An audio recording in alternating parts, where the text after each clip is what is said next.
पुण्यात आता मोठी बातमी आहे। तिथे गुन्हेगारांची परेड करण्यात आली आहे। ड्रग्स कारवाईनंतर आता अवैध मद्य विक्रीवरती सुद्धा पोलिसांची करडी नजर असणार आहे। पुणे ग्रामीण पोलिसांनी अवैध व्यवसायावरती मोठी छापेमारी केली आणि पुणे ग्रामीण पोलिसांनी शहराजवळ 1-2 हजार नाही तर तब्बल 9,000 लिटर दारू जप्त केली आहे। उरळी कांचन इथे पोलिसांची ही मोठी कारवाई। अधिक माहितीसाठी जाऊयात। आमचे प्रतिनिधी वैभव सोनावणे पुण्यातून आपल्यासोबत फोन लाईन वरती आहेत। आता ड्रग्स पाठोपाठ आता अवैध दारू विक्रीवरती सुद्धा पोलिसांनी कारवाई करायला सुरुवात केली आहे। काय माहिती?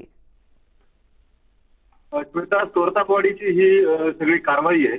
पुणे ग्रामीण पोलिसांनी केलेली ही कारवाई जवळपास 9,000 लिटर दारू जी आहे देशी दारू बेकायदा तयार करण्यात येणारी तिचा साठा पोलिसांनी जप्त केला आणि त्याच्याबरोबरच जवळपास 5,000 लिटर रसायन जे आहे तयार करण्यासाठी गावठी दारू ज्याला म्हटलं।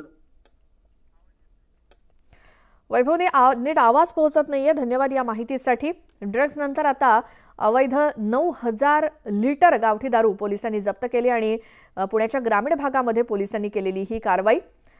ड्रग्स साठ्यानंतर आता अवैधरित्या दारू विक्रीवरती सुद्धा पोलिसांनी आता आपला मोर्चा वळवलाय पुणे जिल्ह्यात।